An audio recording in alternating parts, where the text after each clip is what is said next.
My husband beat me constantly. It was our secret ritual. But one day, he went too far, and I blacked out. The next thing I remember is the smell. That sharp antiseptic smell of a hospital. He was the one who drove me to the ER. He was the one who held my hand while we waited.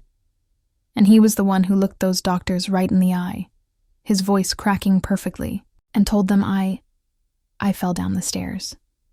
If you saw me 6 months ago, you'd never believe it. You'd probably seen my face in Forbes or NYC Business Weekly. Olivia Hayes, the girl boss who built a powerhouse marketing agency from her tiny studio apartment. I had the loft. I had the Hamptons weekends. And I had Marcus. He was the perfect accessory.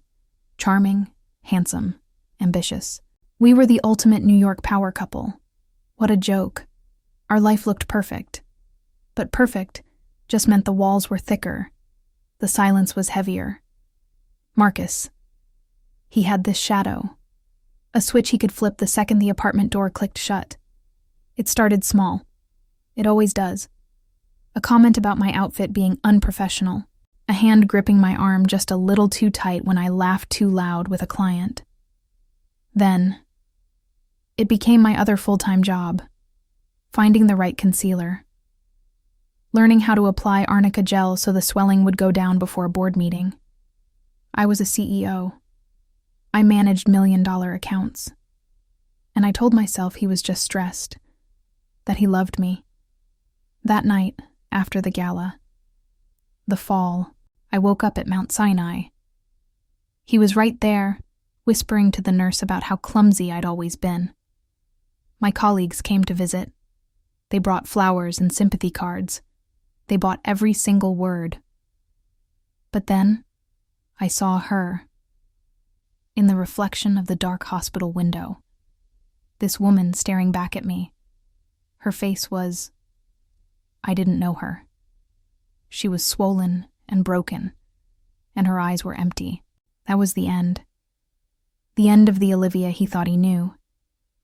The end of the woman who fell down the stairs. This isn't just a story about a fall. It's the story of what happened when I finally decided to get up. It's a lot. And honestly, it's the first time I'm telling anyone the whole truth. If you're going to stick with me for this, you might want to follow along. That way, you won't miss what I did next. I spent 2 days in that private room at Mount Sinai. 2 days of nurses checking my vitals, of IV drips, and of Marcus playing the role of a lifetime. He was the devastated husband, sleeping in the uncomfortable recliner, holding my hand, personally screening every call. He told my assistant I was too weak to talk business. He told everyone I needed total rest. He didn't realize that total rest was the last thing I was getting. The thing about being physically trapped in a bed is that your mind starts to race. It goes over everything, every second, the gala, the argument in the limo, the sound of the heavy apartment door closing, the smell of whiskey on his breath, and then the sound of his ring, that thick, gold signet ring, hitting the marble floor just before I'd close my eyes, and the reel would play all over again. But under the fear, something new was simmering. It was cold and it was sharp. It was rage. The doctors thought I was groggy from the painkillers. I let them. I let Marcus think it too. I'd drift off, or pretend to, whenever he started talking. It was easier. It was safer. On the third day, I told him I was craving a specific smoothie from a place in Tribeca, the one only he could order correctly. He sighed, that put-upon sigh, but he needed to be the hero. He kissed my bruised forehead and told me he'd be back in an hour. The moment that door clicked shut, I was moving. My hand was shaking so badly I could barely unlock my phone. My personal phone was in the nightstand, but my work phone. He'd helpfully plugged it in across the room. I retrieved it, my ribs screaming with every step. I didn't go to my email. I didn't go to my texts. I went straight to my banking apps. All of them. My personal accounts looked fine. Messy, but fine. Then, I opened the business accounts for the agency. My agency, the one I built from nothing. My heart was hammering against my ribs, so loud I thought the nurse outside would hear it. Scroll, scroll, scroll. Regular payroll, vendor payments, rent for the Soho office. Normal, normal. And then, not normal. A wire transfer. A massive one. 6 figures. It was dated the morning after the gala. While I was unconscious in this very bed, the recipient was listed as Global Creative Logistics. I'd never heard of them. We didn't have vendors that expensive. I clicked the details. The wire was authorized by me, or rather, by the digital signature tied to my name. But I was unconscious. When Marcus came back, smoothie in hand, I was propped up against the pillows, trying to look sleepy. I waited until he was settled. "Hey," I murmured. "Did you see an alert from the bank this morning? Something about global logistics? I must have dreamt it." I watched his face. For just a fraction of a second, his smile tightened. It was so fast, I would have missed it if I wasn't looking for it. He chuckled. "Oh, that? Don't worry about it, Liv. It's that new overseas server contract I told you about, for the new client data." He had told me about a new server, weeks ago. He'd handled it. "Oh," I said. "Right, I forgot." "See?" he said, patting my hand. "This is why you need to rest. Let me handle the stress. You just focus on getting better." He smiled, and I smiled back. And in that moment, I knew he was lying. He'd told me very clearly that the server contract was with a vendor in Germany. I knew their name. I'd seen the initial proposal. The wire transfer didn't go to Germany. The routing number wasn't European. I didn't know where it went, but I knew one thing. While I was lying here, broken, my husband was stealing from me. The beating wasn't just a loss of control. It was a distraction.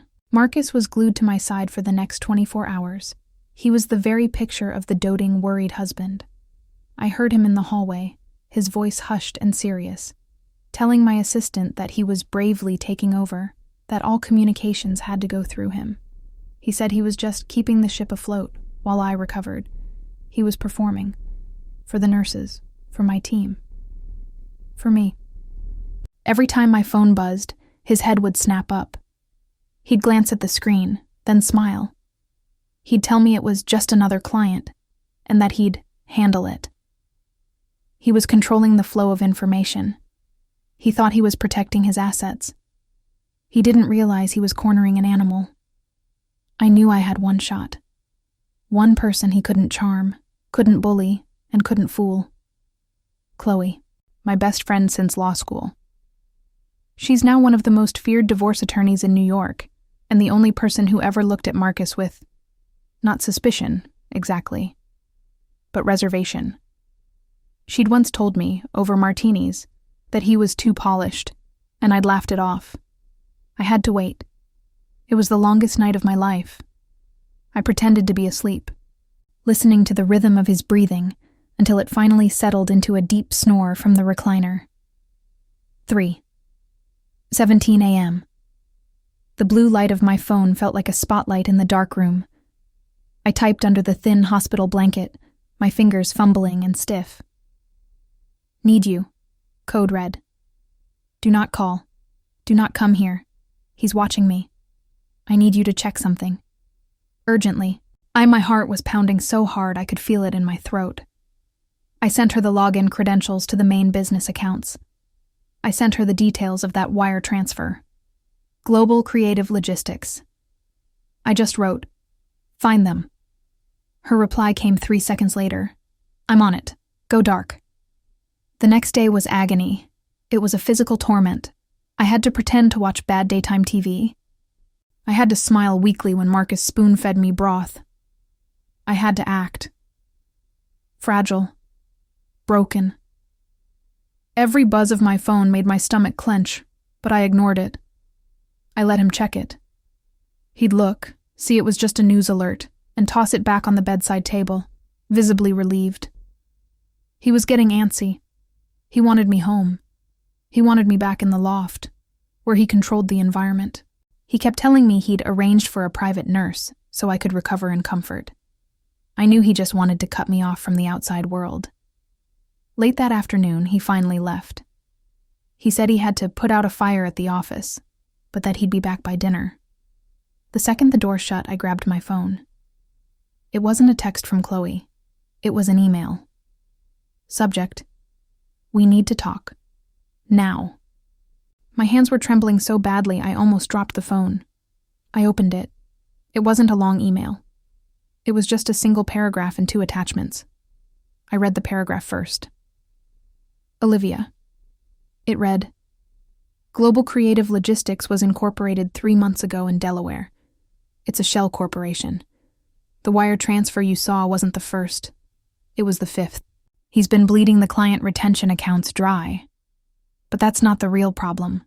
See attachment 1. My blood went cold. Attachment 1. I clicked it. It was a PDF scan, a general power of attorney. It gave Marcus complete, unilateral, and unrestricted control over all my assets, my personal finances, my stocks, and my company. My signature was at the bottom, perfectly clear, dated 6 months ago. I stared at that signature. I didn't remember this. I would never sign this. Why would I sign this? My mind was racing, trying to place the date. 6 months ago. What was? And then, I remembered. It hit me like a physical blow. The memory. It was so clear. We were heading to Aspen for a ski trip. Marcus had poured champagne. He said we were celebrating the new quarter. He'd put a thick stack of papers in front of me, right on our kitchen island. He'd told me it was just the usual travel authorizations and the insurance forms for the ski rental. He'd flipped through the pages, showing me where to sign. Here, here, and here, honey. The driver is waiting. I remembered being annoyed at the paperwork. I remembered rushing. I remembered trusting him. He'd buried it. He'd buried the document that gave him the legal right to destroy me in a stack of meaningless vacation forms. I looked at the second attachment. It was a single, grainy photo. Chloe must have pulled it from the investigator she'd hired. It was Marcus, laughing, heading into a sleek apartment building in Tribeca. He wasn't alone. He had his arm around a woman. His assistant, the one he hired 3 months ago, the same week Global Creative Logistics was created. The man I'd built my life with wasn't just an abuser. He was a con artist. And this whole time, I was his mark. I stared at that photo of him and her, Jenna. The name on her new hire paperwork, Jenna. She looked so young, so annoyingly fresh. Laughing on his arm, walking into an apartment I was paying for. I felt nothing. It's strange. I thought the cheating would be the thing that broke me. After everything else, the physical violence, the betrayal, I thought the affair would be the final devastating blow. But it wasn't. It was just data. It was the missing piece of the equation, the POA, the shell company, the assistant, the beatings. My mind was connecting them, drawing lines, seeing the architecture of his plan. The affair wasn't the motive. It was a business expense. The sound of the door handle turning made me jump so hard, a jolt of pain shot up my spine. I locked the phone, shoved it under the pillow, and squeezed my eyes shut, forcing my breathing to even out. Marcus came in. He was carrying a brown paper bag. He told me the smell of the hospital food was depressing, and he'd brought me soup from that place I liked. He was all charm. He sat on the edge of the bed. He told me he'd spoken to the office, that he'd rallied the troops, and that I wasn't to worry about a single thing. He said he'd even spoken to my parents, told them I had a nasty fall, but that he was taking incredible care of me. He was isolating me, cutting off my lines of communication, cementing his narrative to everyone who mattered. I was the fragile, clumsy wife. He was the saint. I gave him the performance of my life. I leaned into his hand. I told him he was my rock. I told him I didn't know what I'd do without him. And as I said it, I could taste bile in my throat. He bought it. He actually looked relieved. He thought I was still his, still broken. That night, I waited again. 2 a.m., 3 a.m. I needed more. The POA was the gun, but what was he aiming at? I sent Chloe a new message. He's watching me, but I need to know what Global is for. It's not just receiving money. Where's the money going? And check the servers. Our company servers. Look for anything created by him in the last 48 hours. Anything. I stayed awake all night, staring at the ceiling, my body aching, my mind on fire. I was no longer a wife. I was a prisoner of war, gathering intelligence. The sun was just starting to turn the New York sky that pale, smoggy gray when the email alert came. It was from Chloe. Subject: you need to see this. He's not just leaving you, he's replacing you. My blood turned to ice. She'd found it. The money from my company, funneled through Global Creative Logistics, was being used as the seed capital for a brand new agency, an agency called Apex Digital Marketing. And the founder and CEO listed on the incorporation documents? Jenna, his 20-something-year-old assistant. But that wasn't the worst part. Chloe had dug into our company server. Marcus had been busy while I was in the hospital. He'd used the power of attorney. He'd drafted new contracts. He was systematically transferring the service agreements for my biggest clients. The clients I brought in, the ones I'd bled for, from my agency to his new one. He was using the POA to make me sign away my own business. And then, the final file. The one that made me stop breathing. It was a press release. It was drafted and saved on his desktop just yesterday. It was titled, Olivia Hayes Stepping Down. I read the words, my own name. It announced my indefinite leave of absence due to serious personal health issues. It talked about my tragic accident and the long road to recovery. And then the last paragraph. Marcus Hayes, EVP and Managing Partner, will assume the role of interim CEO, effective immediately. It all clicked. This wasn't a crime of passion. This was a corporate takeover. The violence. The beatings. It wasn't just anger. It was strategic. He needed me unstable. He needed me sick.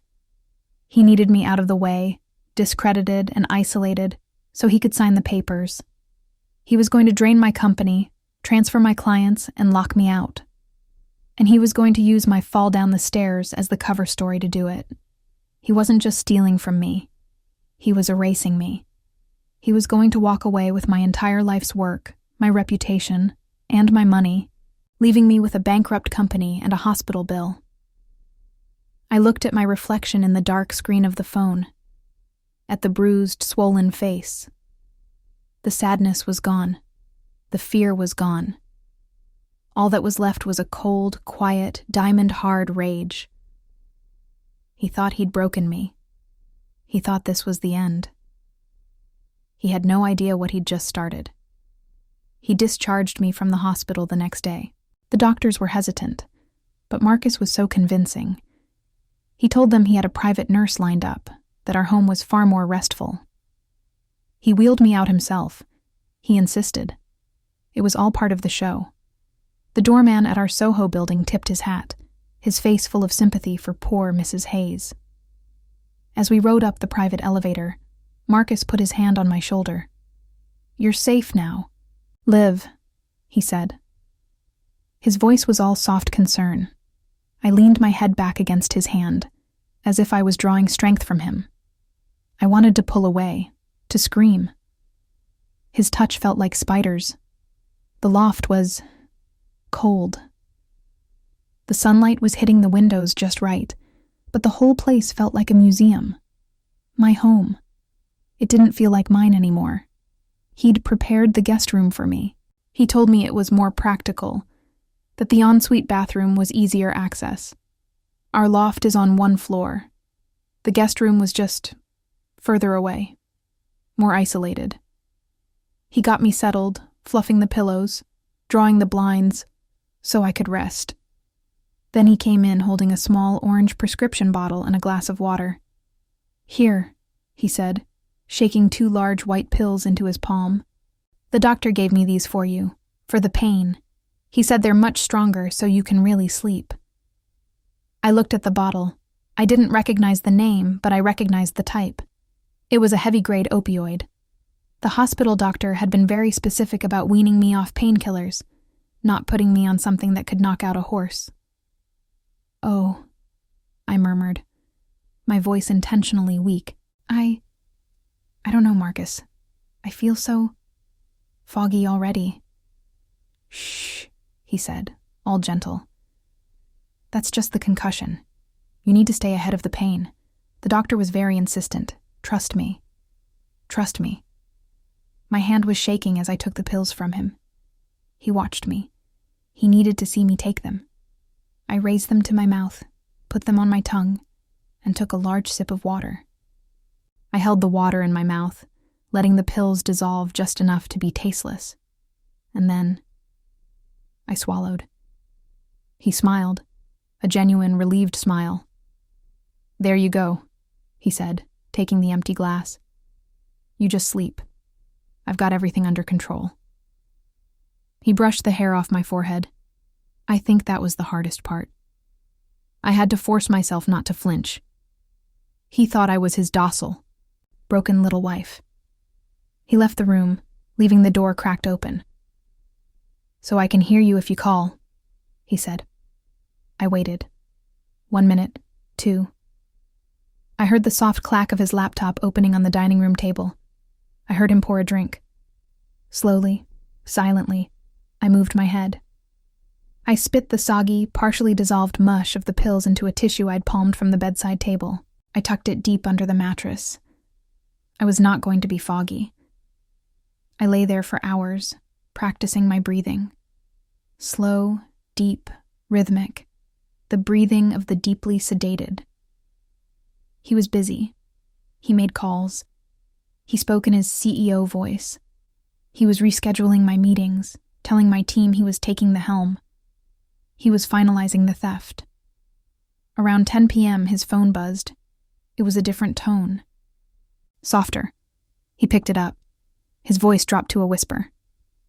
He must have thought I was unconscious, lost in the drug-induced fog he'd so thoughtfully provided. "Hey," he whispered. "Yeah, she's home." A pause. I strained to hear, every nerve in my body on fire. "It's fine, Jenna. She's completely out of it. Took the pills just like I said." My blood ran cold. He was talking to her. From my living room. "Yeah," he continued, and I could hear the smirk in his voice. The doctor was easy to convince. Said the head trauma could cause bouts of confusion and memory lapses. He'll back us up. Another pause. He laughed, a low, ugly sound. "She'll be foggy enough to sign the brokerage transfer forms by Friday." "No, I know. I know the POA is good for the client contracts. But this is for the personal accounts. It's cleaner. No one can challenge her signature. She won't even remember doing it." I stopped breathing. My personal accounts. My private stock portfolio. The money my grandmother left me. "Don't worry," he whispered. "By the time she figures out what's happening, we'll be in Cayman. You just make sure Apex is ready to launch. I'll see you tomorrow." He hung up. I lay in that dark room, my eyes wide open, staring at the ceiling. The tissue under the mattress felt like a rock. He wasn't just stealing my company. He was planning to steal everything. He was going to drug me, put a pen in my hand, and make me sign away my entire life. And he just told me his deadline. Friday. He thought he was whispering his victory speech. He had no idea he'd just given me the weapon I needed. The next morning, He brought me breakfast in bed. Lukewarm oatmeal and another one of those white pills. I'd become an expert at palming them, letting my hand cup the pill as I took the water glass and sliding it into the pocket of the silk robe he'd bought me. My collection under the mattress was growing. He told me he had to go into the office. He hated to leave me, but there were fires only he could put out. He gave me that condescending little pat on the head. He told me he'd take my phone, just in case, so the ringing wouldn't stress my nervous system. He was so thoughtful. He grabbed my phone from the nightstand and left. I gave him 10 full minutes. I counted every second. Then, I was up. Every part of me ached, but it wasn't pain. It was fuel. I walked out of the guest room into the main living space. The loft was silent, empty, and there it was, on the kitchen island, his black leather briefcase. He was so arrogant. He thought I was a sedated invalid. He didn't even bother to take it with him. It wasn't even locked. My fingers felt numb as I undid the clasps. Inside, it was all business, neatly organized. There were the client transfer forms he'd been working on, the press release about my indefinite leave, and the brokerage transfer forms he'd mentioned to Jenna, the ones he was going to force me to sign on Friday. But under those papers, I found 2 things, a small silver hard drive and a black moleskin notebook. I knew his laptop was in his study. I went to his desk, my desk in my study, and plugged in the drive. My hand was shaking so badly it took 2 tries. The drive mounted. The folder was labeled Apex. I clicked it. It wasn't just the business plan for his new agency. It was my life. It was my portfolio, my client strategies. The pitch deck I'd stayed up for 72 hours to create 5 years ago, the one that landed us our first $1 million account. The case studies I'd written, my white papers, my intellectual property. But my name was gone. My agency's name was gone. It had all been scrubbed. Everywhere, there was a new logo, Apex Digital, and a new name. Founder, Marcus Hayes. He wasn't just stealing my clients. He was stealing my past. He was meticulously re-engineering my entire career, positioning himself as the creative genius behind my success. I felt sick. I almost stopped. But then I saw the notebook. I opened it. His sharp, angry handwriting filled the first page. It wasn't a journal. It was a manifesto. It wasn't about money. It was about me. Page after page of it. It was pure resentment. He wrote about how I patronized him, how I got lucky with that first client, how everyone in the industry only wanted to talk to me at events, how he was tired of being Mr. Hayes. He wrote about Jenna. He didn't love her. He called her useful and easy to manage. She was just a tool. Then I turned to the last entry. It was dated the night of the gala, the night she embarrassed me tonight, laughed with that guy from Sterling like I wasn't even there. She needs to be reminded of her place. It's time. She's too confident, too loud. I'll handle it tonight, after the party. She's weak enough now. She won't fight back. I had to sit down. My legs gave out. It was never about a flash of anger. It wasn't a loss of control. The beating. The fall. It was premeditated. It was the first step in his plan to break me, to make me confused and sick so he could execute his theft. This entire time, I'd been living with a man who wasn't just greedy. He was hateful. He hated me for my success. He needed to destroy me, not just to take my money, but to take my place. I grabbed my phone, my work phone, the one I kept in my study, the one he'd forgotten about. I opened the secure cloud account Chloe had set up for me. I photographed every single page of that notebook, every hateful word. Then I plugged the silver hard drive back in. I found a blank USB stick in his desk drawer. I copied everything, the entire Apex folder, the stolen portfolio, the press release, all of it.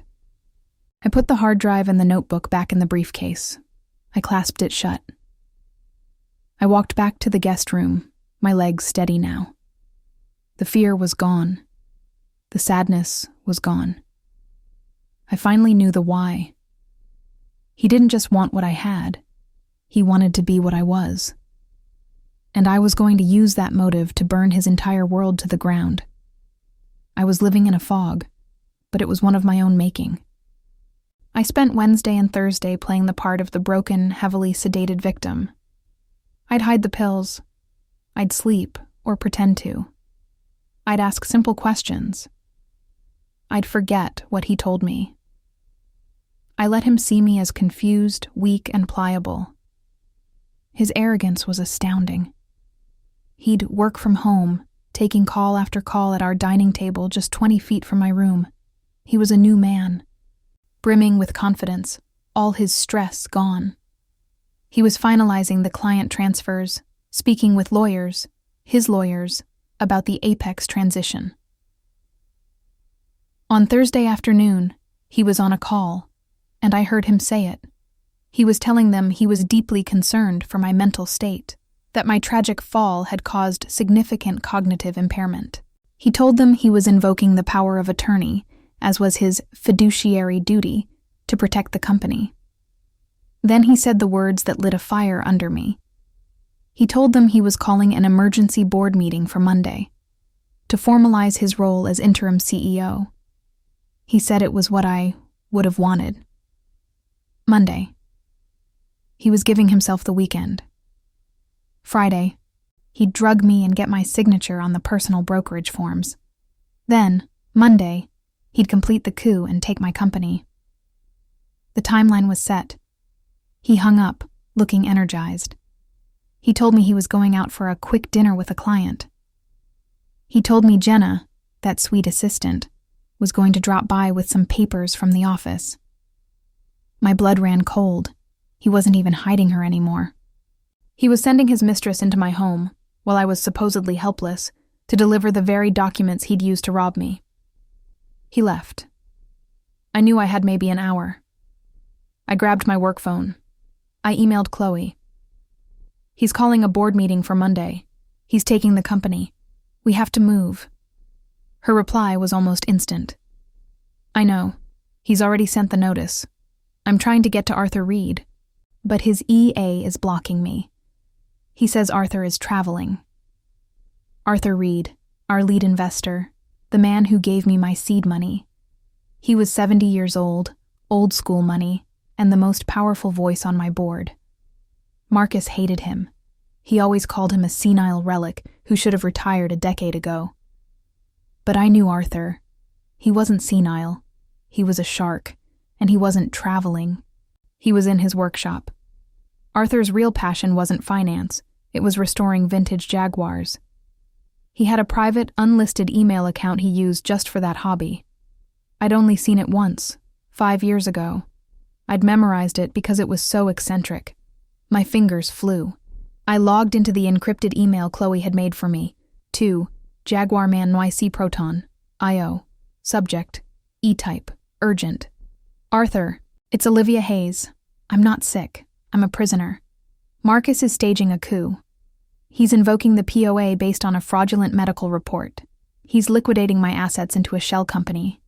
He's planning to take the company on Monday. He beat me unconscious to do it.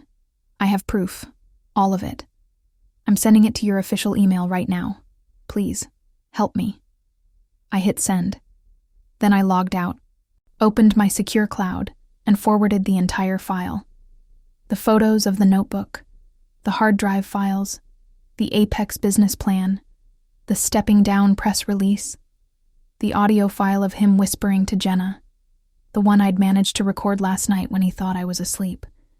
I sent it all. And then I waited. It was the longest 10 minutes of my life. My own home felt like a cage. The silence was deafening. I just stared at the phone.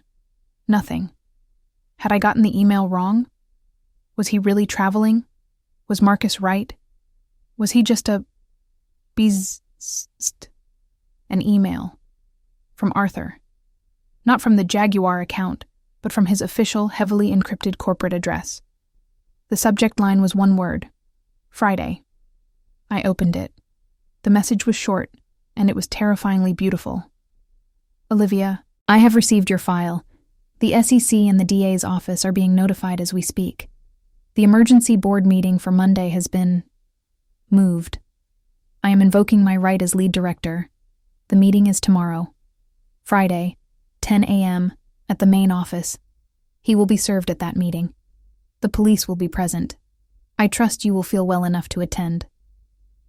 I almost collapsed. He wasn't just bringing a lawyer, he was bringing the law. The resource wasn't just an ally, it was the entire U.S. financial regulatory system.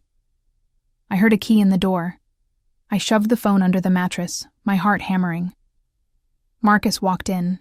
He was smiling. "Hey, honey," he said. "Jenna just dropped off those papers for you. Don't worry, it's just some end-of-quarter stuff. We can sign them tomorrow morning, okay?" He was holding the brokerage transfer forms. My forms. He thought tomorrow was his payday. He thought it was the end of his con. He had no idea. Tomorrow was the end of him. Thursday night was the longest of my life. I lay in that guest bed, but I wasn't in my body. I was in the office. I was in the boardroom. I was walking through the 10 a.m. meeting, second by second. I could hear Marcus moving around the loft.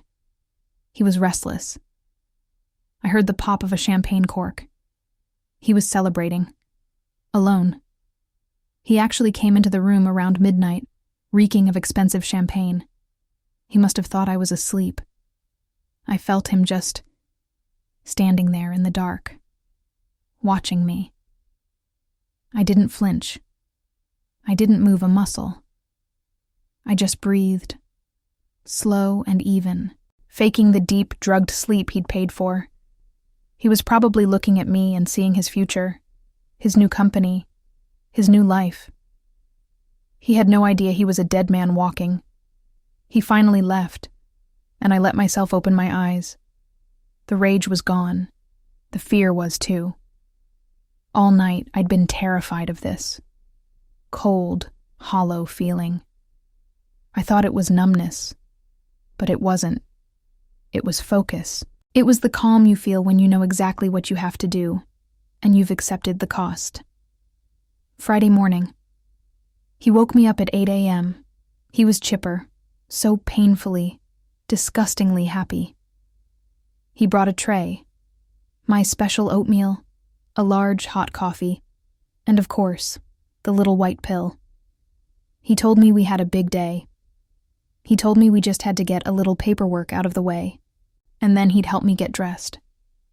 He said he'd made a reservation for a celebratory lunch at my favorite restaurant. The arrogance. He was going to make me celebrate my own financial execution. He set the tray down on the bedside table. He pushed the pill and the pen toward me. The brokerage transfer forms were sitting right there, next to the oatmeal. "Okay, Liv," he said, his voice sickeningly gentle. "Let's get this done." I looked at the pill. I looked at the pen. I looked at him. I smiled, a weak, foggy smile. I told him, "Just coffee first. My head is so cloudy." He loved that. He loved cloudy. He nodded, encouraging. He told me, "Of course, honey. Take your time." He handed me the heavy ceramic mug of coffee. My hands were shaking. But this time, it wasn't from fear. It was anticipation. I took the mug, and as I brought it to my lips, I flinched in a spasm of pain from my ribs. The entire steaming hot mug of black coffee went sideways, right onto his lap.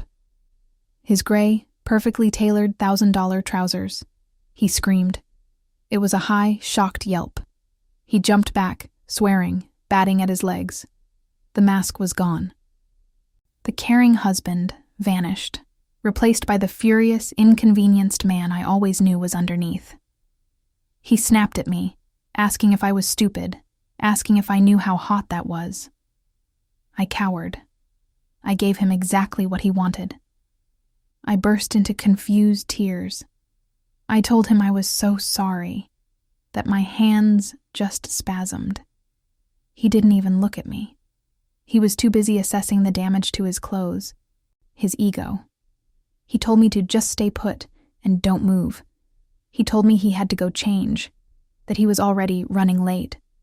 He stormed out of the guest room and down the hall to our master bedroom, slamming the bathroom door. I counted to 3. The tears stopped. Instantly. I was out of that bed. My bruised ribs screamed, but I didn't care. I went to the mattress, pulled out the tissue-wrapped collection of pills, and put them right on top of the brokerage forms. A little present for the police to find. I didn't pack a bag. I wasn't running. I went to my study. I grabbed my work phone, the one he'd forgotten. I grabbed the spare keys to the office, and I grabbed the small USB drive, the copy of his entire plan. I walked to the front door of my loft. I put my hand on the handle. I could still hear the shower running in the master bath. He was still yelling, muffled, about his suit. I looked around the room, the glass walls, the expensive art, the life I'd built, the prison he'd turned it into. I didn't look back. I opened the door, walked into the hall, and pressed the button for the elevator.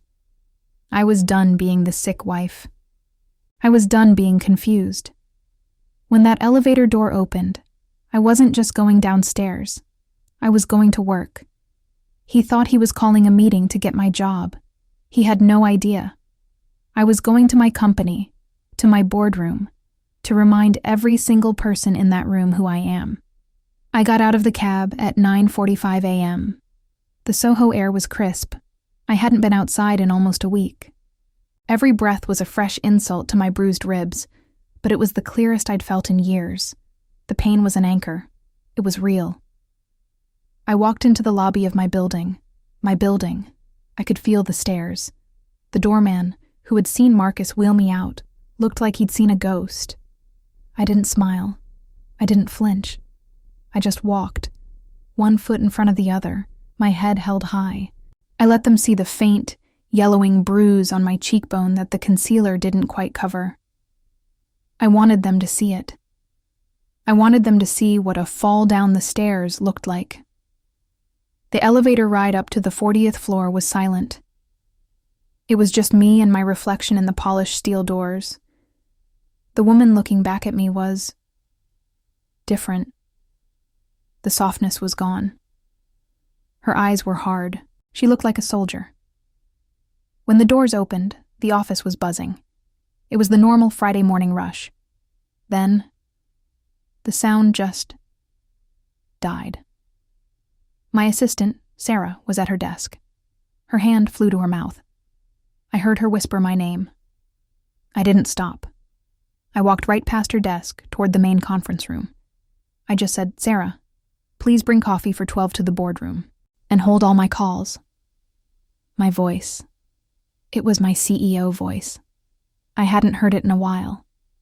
It felt good. I pushed open the heavy glass doors to the boardroom. Chloe was already there, standing by the floor-to-ceiling windows, looking out over Manhattan. She had a single, thick, red-roped file in her hands. She turned. We didn't need to hug. She just gave me one sharp nod. She told me Arthur was on his way, and that the additional guests were meeting him in the lobby. The clock on the wall read 9:53 a.m. We waited in silence. At 9:57, the door opened. He walked in. Marcus. He was wearing his best suit, the navy blue one he saved for closing big deals. He looked confident, rested. He was smiling, and he wasn't alone. She was with him, Jenna. He was so arrogant, so high on his own fantasy, that he'd brought his mistress to my board meeting. He was holding her elbow, his hand possessive, steering her into the room. He was probably planning to introduce her as his new star executive after I was gently retired. Then he saw me. I was standing at the head of the table, my chair. His smile didn't just fade. It shattered. His face went chalk white. His hand tightened on Jenna's arm, and I saw her wince. He'd stopped so abruptly she'd stumbled into him. He was speechless. He was looking at the woman he thought was in a drugged stupor in his guest room. He recovered in a split second, the mask of the concerned husband slamming back into place. It was almost impressive. He rushed forward, his voice dripping with fake pity. He told me, "Liv, oh my God, honey." "What? What are you doing here? You're supposed to be in bed. You're not well." He reached for my arm, to steady me, to guide me out. And as he moved, fast and aggressive, Jenna did something. She flinched. It was a small, violent, instinctual recoil. She pulled her arm out of his grasp and took a half step back. Her eyes were wide. She wasn't scared of me. She was terrified of him. In that one tiny movement, I saw his entire pattern. He wasn't just conning her. He was controlling her. She wasn't his partner. She was his next victim. He saw me see it. His mask slipped. The concern was gone, replaced by a flash of pure reptilian rage all directed at her. He hissed at her, so low only we could hear it. He told her to wait outside. Now. She practically ran from the room. Now it was just us. Marcus, Chloe, and me. The air was electric. He was breathing hard. He was realizing the script was gone. He was trapped. He started to bluster. He started saying my name, telling me I was clearly confused, that I was having a breakdown, that he was canceling this meeting for my own health. He was trying to regain control, to reestablish his narrative. I just stood there. I let him talk. I let him dig his own grave. I looked past his furious, panicking face. To the clock on the wall. 10. 0 a.m. He was still talking, his voice getting louder, more desperate. He still thought this was his room. He still thought he had power here. He had no idea that his entire life was about to end in the next 10 seconds. The heavy glass doors swung open. The boardroom doors opened. It wasn't just Arthur Reed. He walked in, his face set like granite, but he wasn't alone. Behind him were two men in dark blue uniforms, NYPD, and behind them, two people in severe business suits, a man and a woman who just screamed federal agent. SEC. Marcus froze. He literally stopped mid-sentence, his mouth hanging open. The blood drained from his face so fast I thought he might faint. He looked from the cops to Arthur, and then to me. He finally understood. This wasn't a breakdown. This wasn't confusion. This was a firing squad. Arthur Reed didn't even look at Marcus. He walked to the empty chair at my right hand and nodded to me. He told me the floor was mine. I didn't move from the head of the table. I just looked at my husband. He was breathing heavily, his eyes darting between me and the police officers, who had quietly positioned themselves by the door. He was trapped. I waited. I let the silence stretch out. I let him stew in that pure, cold panic. I wanted him to feel, just for a second, the same helplessness I'd felt in that hospital bed. Then, I spoke. My voice was low, and it was clear. It didn't shake. I told the room that Mr. Hayes had called this emergency meeting to announce my indefinite leave. I told them he was planning to take over, based on his concern for my severe cognitive impairment, following a tragic fall. Marcus started to talk. His voice was strained, high-pitched. He started sputtering about his concerns, about his love for me, that I was clearly unwell, that this was all a terrible misunderstanding. I held up my hand, one gesture, and he stopped. I told them I wasn't unwell, and I didn't fall. I looked right into his eyes, and I told the board. He beat me. He beat me until I was unconscious. And while I was in the hospital, he began a systematic campaign of fraud to steal this company. A collective gasp went through the room. Arthur just watched, his expression unreadable. Marcus exploded. He shouted. He called me a liar. He called me crazy. He started yelling that I was the one who was unstable, that I was fabricating this. I just let him yell. I let everyone on my board, the people who had trusted him as my EVP, see the real him. The mask wasn't just slipping. I'd ripped it off. When his tirade wound down, when he was just breathing hard and glaring at me, I nodded to Chloe. She didn't say a word. She just walked down the table and placed the thick red-roped file in front of him. "This," I said, "is everything." He stared at it, confused.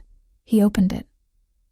The first thing on top was the stack of photographs, the photographs I'd taken of his black moleskin notebook. I watched his face as he saw his own handwriting, his own hateful words. "She needs to be reminded of her place. She's too loud. I'll handle it tonight." He looked up at me, his eyes wide with a new, deeper terror, the terror of being seen. I told the room what he'd done. I told them about the power of attorney he'd tricked me into signing. I told them about Global Creative Logistics. I told them about Apex Digital, and how he'd been systematically transferring my intellectual property and my client contracts into a new company founded by his mistress. I pointed to the USB drive I'd placed on the table. I told them it contained his entire business plan, my stolen portfolio, the press release announcing my leave, and my trump card, the audio recording. I nodded to Chloe again. She pressed a key on her laptop, which was connected to the room's speakers. His voice filled the boardroom, whispering. "She's completely out of it. Took the pills just like I said. By the time she figures out what's happening, we'll be in Cayman." Put a pen in her hand. She won't even remember doing it. Marcus lunged. He actually lunged across the table for the laptop, a guttural animal sound ripping from his throat. He never made it. The 2 NYPD officers were on him in a second. They had his arms behind his back, forcing him down against the polished mahogany, his screams muffled, before he'd even taken 2 steps. One of the federal agents, the woman from the SEC, stepped forward, calm and collected. She looked at Marcus, who was now being held, struggling, against the table.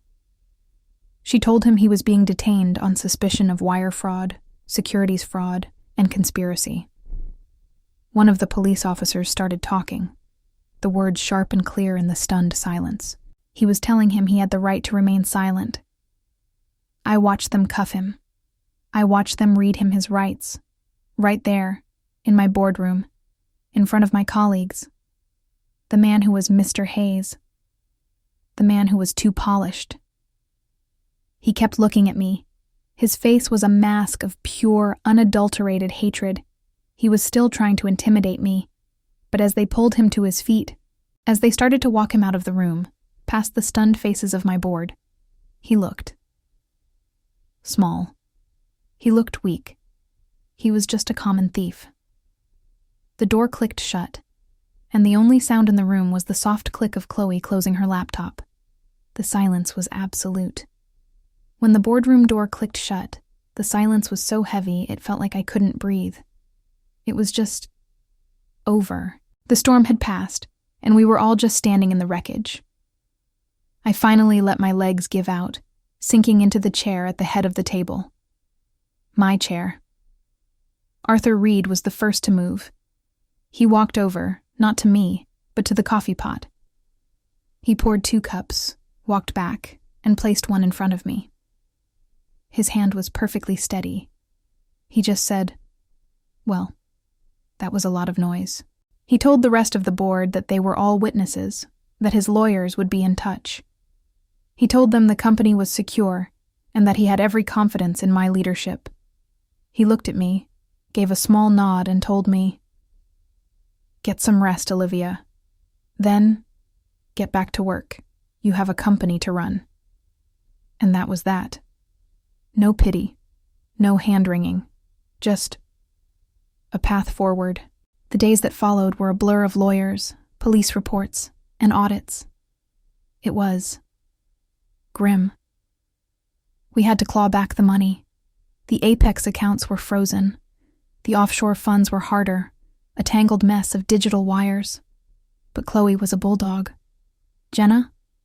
The police questioned her. It turned out she was as much a victim of his con as I was, in a different way. He'd sold her a dream, told her I was the unstable, abusive one. He'd told her he was the victim. When she saw the notebook, when she saw the real him, she told the DA everything. She gave them the rest of the puzzle. I never saw her again. I heard she moved back to Ohio. I didn't feel anger towards her anymore. I just felt tired. She was just another piece of collateral damage in his war against himself. The divorce was fast. He was facing a mountain of criminal charges: assault, grand larceny, wire fraud. He had nothing to bargain with. He signed everything: the loft, the company. He lost his right to everything. He took a plea deal. He's upstate now. For a long, long time. That part was easy. The paperwork, the legalities. The hard part was the quiet. The hard part was walking back into my loft, now empty of him, and still feeling his shadow in every room. It was throwing out $1,000 suits and bottles of whiskey. It was scrubbing the floors, as if I could scrub him out of the grout. The hard part was the friends who vanished, the power couples we used to have brunch with. Suddenly, I was that Olivia, the one with the scandal. They didn't know what to say.